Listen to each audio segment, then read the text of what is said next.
Hello, viewers, learners, and my dear students. Welcome back to our channel Maths Zone with PP. Now today's class is on the basic English grammar. I want to give you some information about the voice. What is voice? And at first I have told you that when we complete our tenses, it will become 50% covered your English. So this voice is dependent on the tenses. So how can it depend on the tenses and how can we convert active to passive voices and what is a voice? That means there are lots of questions related with the voice we can understand in this time. So we will start in this class and we will start this voice just now. I am Sanjeev Kumar giving you the information about the voice. Okay? तो देखिए मैं कहना चाह रहा हूँ voice वाच्य को बोलते हैं. वॉइस जो होती है वाच्य का होता है और ये बेसिक इंग्लिश ग्रामर की टेंस के बाद हमें वॉइस सीखना होता है. अगर हम टेंस अच्छी तरह जानकारी ले लेते हैं टेंस की तो उसके बाद वॉइस समझना हमारे लिए आसान हो जाता है. तो कैसे?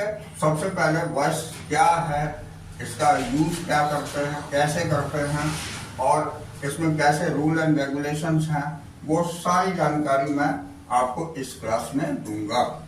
ओके, तो आइए. वॉइस मीन्स वाच्य होता है. ये दो प्रकार के होते हैं. अब मैं स्टार्ट होता हूं. ये दो प्रकार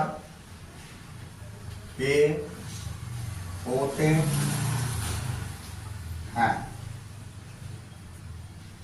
पहला होता है active voice. Active voice and दूसरा होता है हमारा पैसिव वॉइस.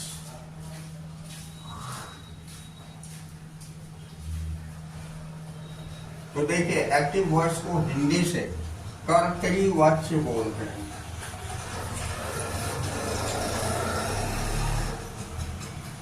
तो कर्तरी वाच्य दैट मीन्स एक्टिव वॉइस ये स्टार्ट होती है हमारी सब्जेक्ट यानी कर्ता से. तो जो भी सेंटेंसेस स्टार्ट हमारी सब्जेक्ट से होती है यानी कर्ता से होती है वो हमारी एक्टिव वॉइस कहलाती है. You understand? Now passive voice. Passive voice की हिंदी होती है कर्मवाच्य. यदि कोई सेंटेंस ऑब्जेक्ट यानी कर्म से स्टार्ट होती है तो ऐसे सेंटेंसेस को हम पैसिव वॉइस बोलते हैं. तो देखिए अब मैं बताता हूं आपको एक्टिव से पैसिव में कन्वर्ट कैसे करते हैं. तो simple sentences that means assertive sentences को कन्वर्ट करने के लिए एक्टिव से पैसिव के मेन 3 रूल्स मैं बताऊंगा. Only 3 rules and that is very informative to learn voice. ये बहुत ही आसान तरीका है एक्टिव से पैसिव वॉइस में हम कैसे कन्वर्ट कर सकते हैं केवल 3 रूल से. तो वो 3 रूल मैं आपको जस्ट बताता हूं. ठीक है? तो देखिए यहां पर मैं लिखता हूं एक्टिव से पैसिव बनाने का नियम. अब मैं ये स्टार्ट करता हूं कि एक्टिव से पैसिव हम कैसे बनाते हैं. तो इसमें फर्स्ट रूल होती है रूल फर्स्ट. पहली रूल मैं बताता हूं. ठीक है? विद एग्जाम्पल से इसे क्लियर करता हूं. तो देखिए जैसे मैं एग्जाम्पल ले लेता हूं. Ram eats a mango. तो सबसे पहले हमें ये जानना होगा कि इस सेंटेंसेस में क्या क्या चीजें हैं. जैसा कि हम देखते हैं राम, ये हमारी सब्जेक्ट है, इट्स ये हमारी वर्ब है, और ए मैंगो ये हमारी ऑब्जेक्ट, राइट। तो ये मैं देख रहा हूं कि ये राम यानी कि सब्जेक्ट से स्टार्ट हो रही है, दैट मीन्स ये एक्टिव वॉइस है, ए फॉर एक्टिव, तो ये एक्टिव वॉइस, ये तो कंफर्म हो गया। ओके, अब इसको कन्वर्ट कैसे करते हैं हम पैसिव में, ये मैं दिखाता हूं। तो एट फर्स्ट ये जो ऑब्जेक्ट है हमारी, इसको हम सब्जेक्ट की प्लेस पर लेके आते हैं, ठीक है। उसके बाद ये सब्जेक्ट को हम ऑब्जेक्ट की प्लेस पर लेकर जाते हैं। वर्ब हमेशा बीच में ही रहती है, लेकिन वर्ब ऑलवेज D3 फॉर्म में रहती है। अब जैसे देखिए, मैं यहां बताता हूं, ए मैंगो से स्टार्ट किया, ए मैंगो, उसके बाद वर्ब की D3 फॉर्म या ईट का ईटन हो जाता है, और ये राम हमने लास्ट में लिख दिया। अब यहां पर देखिए, मेरे द्वारा यहां पर 2 गैप छोड़ दिया गया है। इन दोनों गैप की फुलफिल कैसे होती है ये मैं बताता हूं। यहां पर हम ऑब्जेक्ट हमारा देखते हैं, ये हमारा सिंगुलर है या प्लूरल है। अगर ये सिंगुलर है तो singular helping verb, singular helping verb का यूज होता है। तो हेल्पिंग वर्ब यहाँ यूज होता है अकॉर्डिंग टू ऑब्जेक्ट। अगर सिंगुलर हेल्पिंग वर्ब है तो सिंगुलर हेल्पिंग वर्ब यूज करेंगे, अगर प्लूरल है तो प्लूरल हेल्पिंग वर्ब यूज करेंगे। अब जैसे देखिए, यहाँ ए मैंगो है, दैट इज सिंगुलर, तो यहाँ पर हमारी सिंगुलर हेल्पिंग वर्ब ईच लग जाएगा। A mango is eaten. उसके बाद हर किसी सेंटेंस में जब हम एक्टिव से पैसिव बनाते हैं तो इस प्लेस पर बाय का यूज करते हैं। तो यहाँ a mango is eaten by me, by Ram, ये हमारी हो गई पैसिव वॉइस। तो this one is the conversion. ये रूल फर्स्ट यही कहती है कि हमारा ऑब्जेक्ट सब्जेक्ट की प्लेस पर ले आता है, सब्जेक्ट को ऑब्जेक्ट की प्लेस पर D3 फॉर्म यूज करता है, और according to object which is used in the place of subject, तो इसके according helping verb, and then by is used before the subject. तो this rule is known as general rule. इसे हम general rule भी बोलते हैं, because this rule is implemented in all the conversion of the active to passive voice. ये सारे active से passive voice में ये रूल लागू होती है, इसीलिए इसे जनरल रूल बोलते हैं। तो do understand? I hope we will understand it better. तो ये पहला रूल हमें समझ में आ गई कि how can we convert active to passive voice. अब देखिए सेकंड रूल मैं बताता हूं। सेकंड रूल में क्या होती है कि इस प्लेस पर सपोज कि कोई भी प्रोनाउन होती, यहां पर तो हमने नाउन ले लिया है तो इसे हमने सेम रख लिया है। अब सपोज इस प्लेस पर सब्जेक्ट की प्लेस पर प्रोनाउन होती, तो प्रोनाउन को हम कैसे चेंज करते या ऑब्जेक्ट की प्लेस पर ला करके, वो हम एक्सप्लेन करेंगे सेकंड रूल में, ठीक है। अब देखिए यहां पर मैं आगे बताता हूं।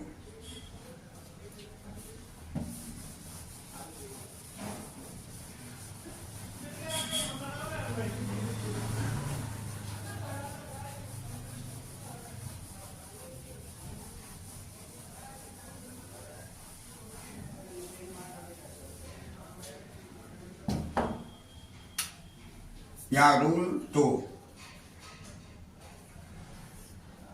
सेकंड रूल, एक्टिव के सब्जेक्ट की प्लेस पर, सब्जेक्ट के स्थान पर प्रोनाउन रहने से इसे पैसिव के ऑब्जेक्ट की प्लेस पर, ऑब्जेक्ट के स्थान पर निम्न प्रकार से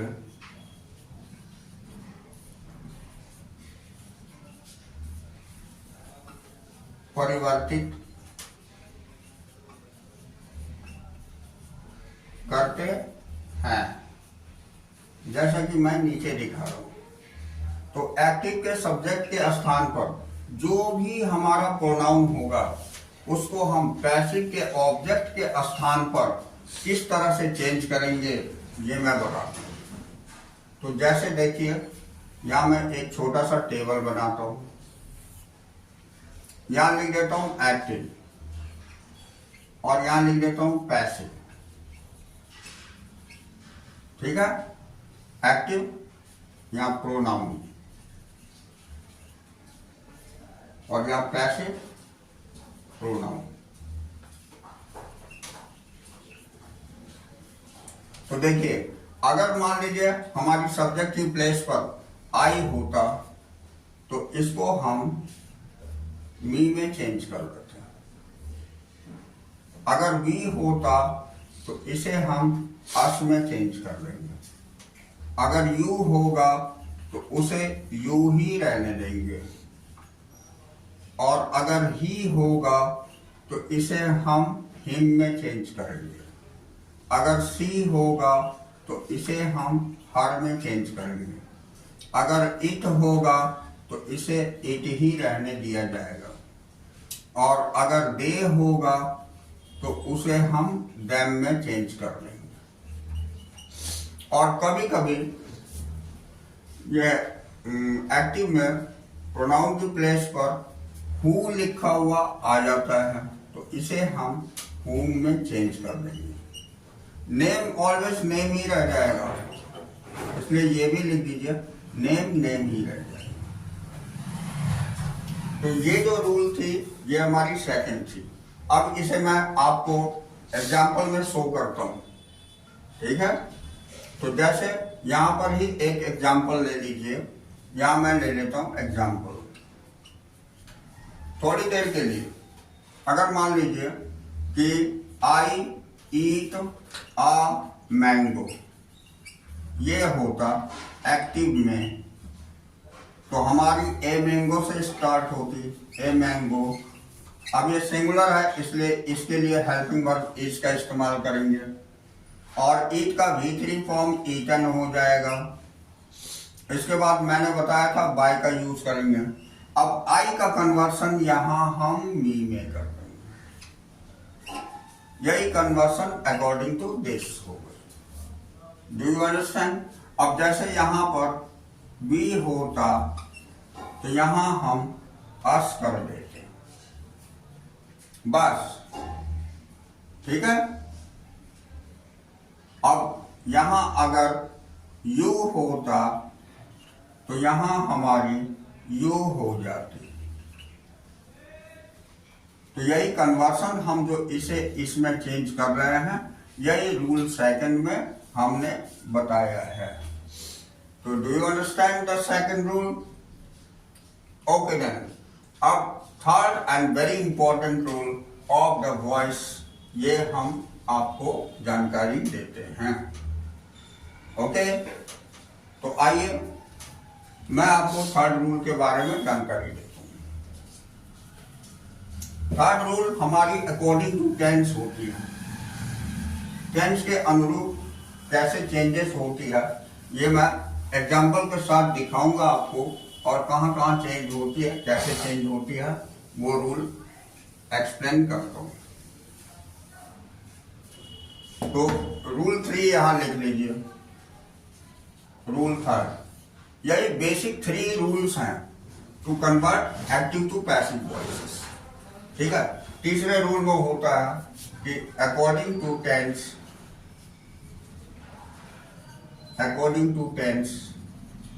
conversion of active to passive, that means हो गया कि टेंस के अनुसार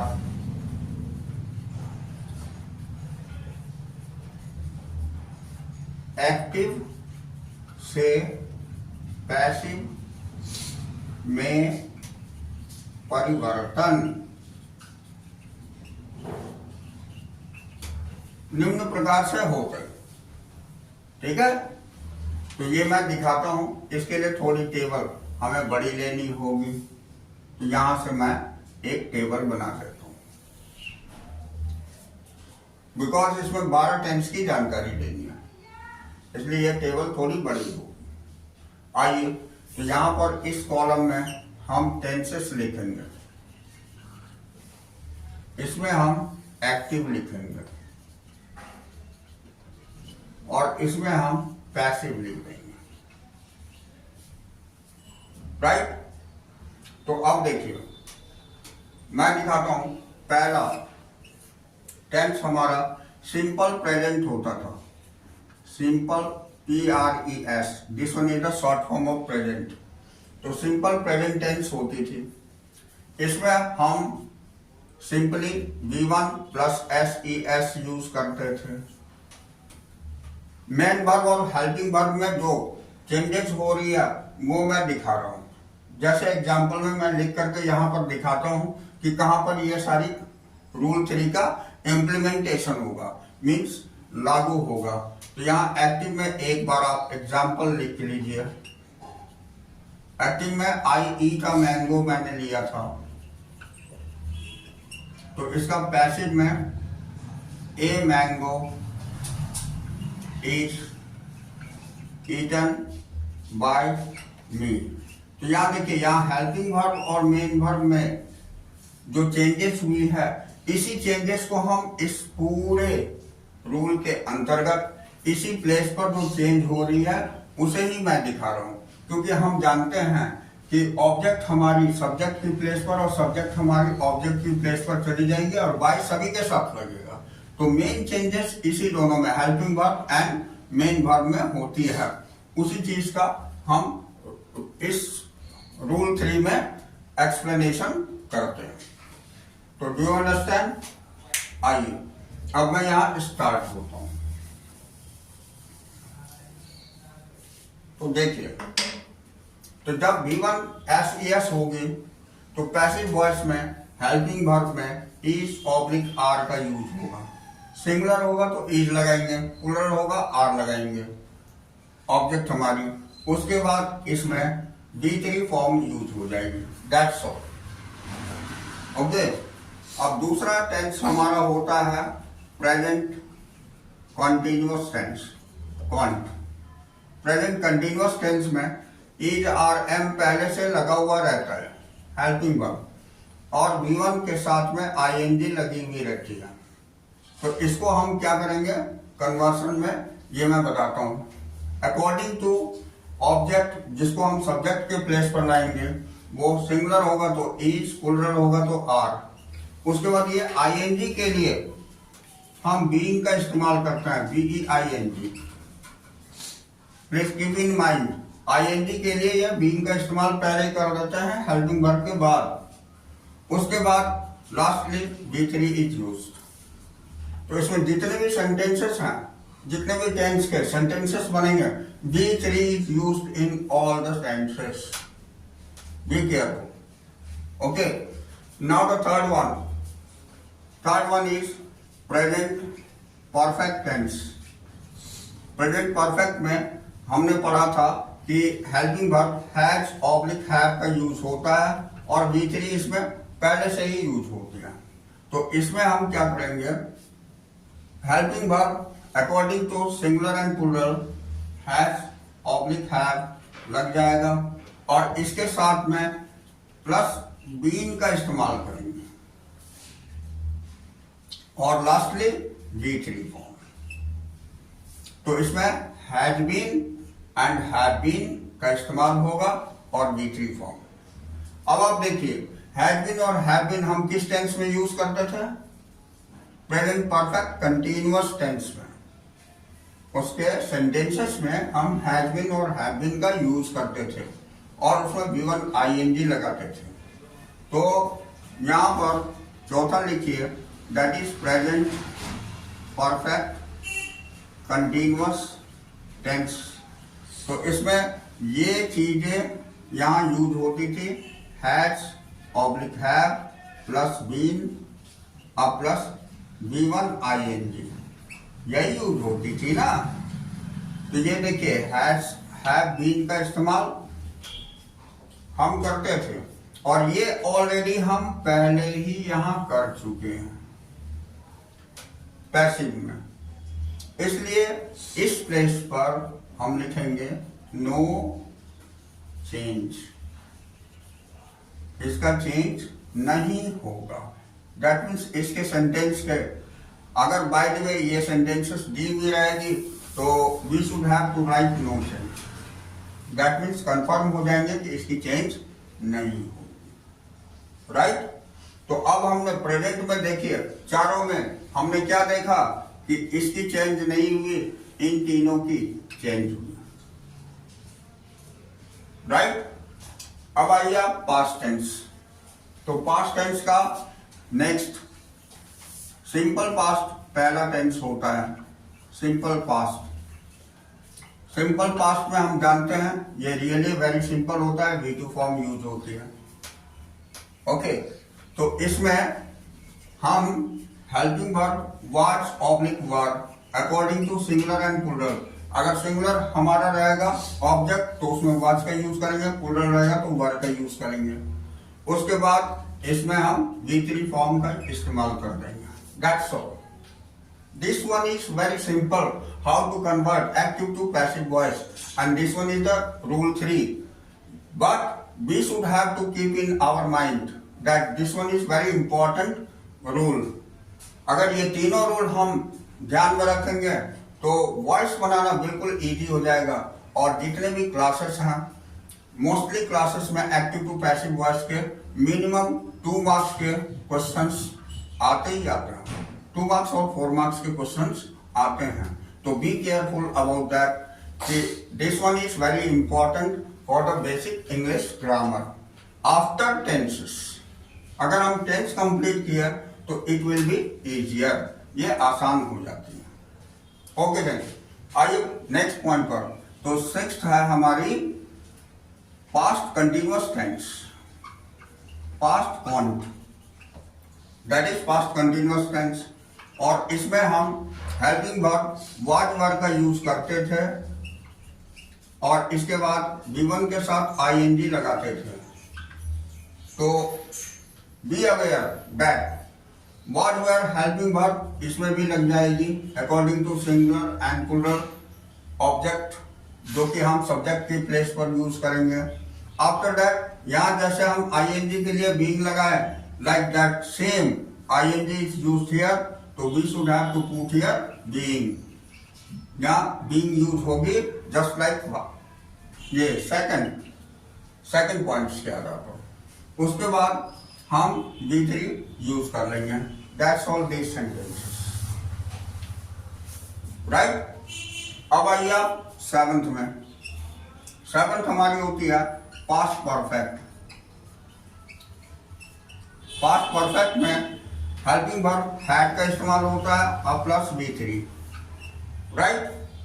तो इसमें हम हैड का इस्तेमाल तो करेंगे ही, साथ में बीन इसका इस्तेमाल करेंगे और lastly V3 form. Do understand? अब देखिए हमारा 8वां जो हो जाता है once again, past perfect continuous tense. तो इसमें हेल्पिंग वर्ब हमारी हैड के साथ बीन लगती थी और उसके बाद V1 के साथ ING लगती थी, यानी had plus been then V1 ING। और ये हैड बीन हेल्पिंग वर्ब का इस्तेमाल हम ऑलरेडी पहले कर चुके हैं, तो दैट मीन्स क्या हो जाएगा, just like this, no change. This one is very easy, तो इसमें भी नो चेंज हो जाएगा। Be careful. तो in this way we have seen that these 3 tenses के एक्टिव से पैसिव में कन्वर्ट होती है, but this one is not converted, there will be no change, right. अब आप आइए आते हैं हम नेक्स्ट फ्यूचर टेंस में। तो फ्यूचर टेंस में पहला होता है सिंपल फ्यूचर।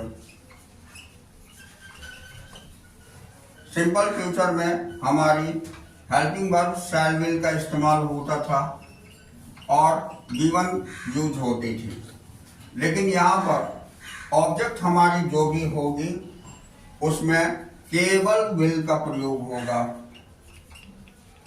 और प्लस बी लगाएंगे, विल बी, और उसके बाद हम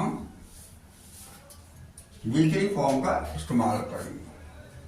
शैल का यूज नहीं होगा, तो बी केयरफुल। जैसे इसमें हम एम का यूज नहीं किया, लाइक दैट यहां पर शैल का यूज नहीं होगा। तो इट इज क्लियर?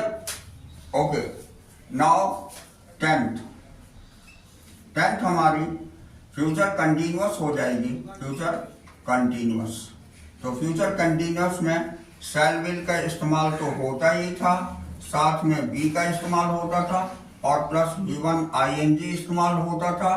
तो इसमें हम फिर एक बार देखते हैं कि will be is used here. ये यूज हो गया तो इसमें नो चेंज हो जाएगा।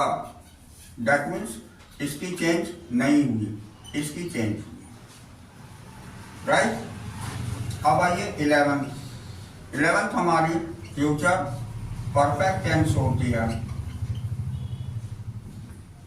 फ्यूचर परफेक्ट टेंस में होता क्या है कि इसमें हेल्पिंग वर्ब शैल विल के साथ हैव यूज होता है and then V3 form is use. तो इसमें हम शैल का तो प्रयोग करते ही नहीं है, विल के साथ में हैव और इसके बाद बीन, फिर V3 यूज कर देंगे। तो यहाँ विल हैव बीन एक बार फिर से यूज हो गया इस जगह पर, तो नेक्स्ट टेंस में उसकी यूज नहीं होगी। तो यहाँ पर 12, यहाँ हमारी फ्यूचर परफेक्ट कंटिन्यूअस टेंस, इसमें शैल विल प्लस हैव अब प्लस बीन अब प्लस V1 के साथ ing इस्तेमाल होती है, तो इसका नो चेंज हो जाएगा।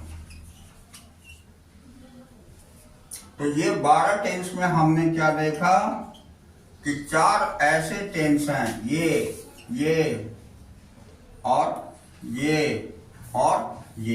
4 ऐसे टेंस हैं हमारे जिसका कन्वर्सन एक्टिव टू पैसिव में नहीं होती, कोई चेंज नहीं होता, बाकी के 8 चेंजेस होते हैं। ओके, अब देखिए इसके बाद हम आपको थोड़ी सी जानकारी देते हैं मोडाल्स के बारे में, तो बी केयरफुल।